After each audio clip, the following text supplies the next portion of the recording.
പ്രകാശ് ജാവദേക്കർ വലിയ തോതിൽ അതൃപ്തി അറിയിച്ച ഒരു വിഷയം കൂടി. ശോഭാ സുരേന്ദ്രന്റെ ഈ തെരഞ്ഞെടുപ്പ് കാലത്തെ പരാമർശങ്ങളിലൊക്കെ വലിയ അതൃപ്തി അറിയിച്ചിരിക്കുകയാണ് ജാവദേക്കർ. പാർട്ടിക്ക് അതൊരു അവമതിപ്പുണ്ടാക്കി, വിശ്വാസ്യത തകർത്തു പൊതുസമൂഹത്തിന് മുൻപിൽ എന്നാണ് ജാവദേക്കർ ആ വിഷയത്തിൽ പ്രതികരിച്ചിരിക്കുന്നത്. ശോഭാ സുരേന്ദ്രനെതിരെ ദേശീയ തലത്തിൽ കൂടി വലിയ തോതിലൊരു പരാതിയുമൊക്കെ രൂപപ്പെട്ടു വരുന്ന സാഹചര്യമാണോ കാണേണ്ടത്? തീർച്ചയായും മനു, ഈ വിഷയം പുറത്തു വന്നപ്പോൾ തന്നെ ശോഭാ സുരേന്ദ്രന്റെ പരാമർശങ്ങൾ വലിയ തോതിൽ തന്നെ ശോഭാ സുരേന്ദ്രന്റെ പരാമർശങ്ങൾക്കെതിരെ മുതിർന്ന നേതാക്കൾ രംഗത്ത് വന്നിരുന്നു. BJP-യിൽ ഇന്ന് ഇപ്പോൾ BJP-യുടെ സംസ്ഥാന നേതൃയോഗം ഇവിടെ തിരുവനന്തപുരത്ത് ചേരുകയാണ്. പ്രകാശ് ജാവദേക്കർ അടക്കം ഈ യോഗത്തിൽ പങ്കെടുക്കുന്നുണ്ട്. അതുകൊണ്ട് തന്നെ ഈ യോഗത്തിലാണ് പ്രകാശ് ജാവദേക്കർ, ശോഭാ സുരേന്ദ്രനും ഈ യോഗത്തിൽ പങ്കെടുക്കുന്നുണ്ട്. ഒരുപക്ഷെ യോഗത്തിൽ ശോഭാ സുരേന്ദ്രൻ എത്തിയേക്കില്ലേ എന്ന തരത്തിലുള്ള കാര്യങ്ങൾ, അഭ്യൂഹങ്ങളൊക്കെ നിലനിന്നിരുന്നു. പക്ഷേ അവസാന നിമിഷം ശോഭാ സുരേന്ദ്രൻ യോഗത്തിൽ പങ്കെടുക്കുവാനായി എത്തിച്ചേർന്നു.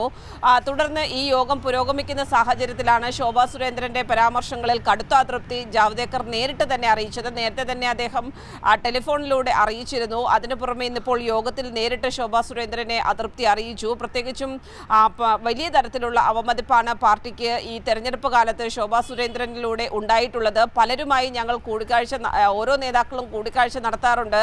പക്ഷേ കേരളത്തിലെ നേതാക്കളാണ് ഇത്തരത്തിൽ നടത്തുന്ന കൂടിക്കാഴ്ചകളൊക്കെ ഈ രീതിയിൽ പുറത്തേക്ക് പറയുന്നത് എന്ന തരത്തിലുള്ള ഒരു കടുത്ത വിമർശനമാണ് ശോഭാ സുരേന്ദ്രനെതിരെ ഉന്നയിച്ചിരിക്കുന്നത്. മറ്റൊരു വിഷയം കൂടി സൂചിപ്പിക്കാനുള്ളത് ഈ യോഗവുമായി ബന്ധപ്പെട്ടാണ്. ഈ യോഗവുമായി ബന്ധപ്പെട്ടുകൊണ്ട് ഒരു വിഭാഗം വിട്ടുനിൽക്കുന്നു എന്നുള്ളതും ഏറെ പ്രസക്തമാണ്. പ്രത്യേകിച്ചും BJP-യുടെ ഒരു രീതി എന്ന് പറയുന്നത് തെരഞ്ഞെടുപ്പ് കഴിഞ്ഞാൽ തെരഞ്ഞെടുപ്പ് യോഗത്തിന് ശേഷം കോർ കമ്മിറ്റി യോഗം ചേരും. ഈ കോർ കമ്മിറ്റി യോഗത്തിലാണ് പരമാവധി ഓരോ നേതാക്കൾക്കും പറയാനുള്ള വിമർശനങ്ങൾ എല്ലാം സംസാരിക്കാനുള്ളൊരു അവസരം നൽകുന്നത്. പക്ഷേ ഇന്ന് കോർ കമ്മിറ്റി യോഗം ചേരാതെ നേരിട്ട് നേതൃയോഗം ആരംഭിക്കുകയായിരുന്നു.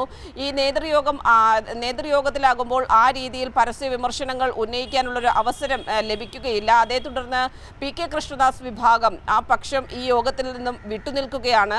PK കൃഷ്ണദാസ്, MT രമേശ്, അതോടൊപ്പം തന്നെ AN രാധാകൃഷ്ണൻ തുടങ്ങിയവർ ഈ യോഗത്തിൽ നിന്നും വിട്ടുനിൽക്കുകയാണ്. വലിയ തോതിലുള്ള അതൃപ്തിയാണ് MT രമേശിന് ഉൾപ്പെടെ തെരഞ്ഞെടുപ്പുമായി ബന്ധപ്പെട്ട് ഉള്ളത്. അതുകൊണ്ട് തന്നെയാണ് ഈ യോഗത്തിൽ നിന്നും വിട്ടുനിൽക്കുന്നത്. ഇവർ പരസ്യമായി ഇവരുടെ പ്രതിഷേധം അറിയിച്ചതിനെ തുടർന്ന് നിലവിൽ ഈ യോഗത്തിന് ശേഷം ഇന്ന് രാത്രിയോട് തന്നെ കോർ കമ്മിറ്റി യോഗം ചേരുക എന്നതിനെക്കുറിച്ചും ഇപ്പോൾ നേതാക്കൾ ആലോചിക്കുന്നുണ്ട് എന്നുള്ളതാണ് മനസ്സിലാക്കാൻ സാധിക്കുന്നത്. മനു.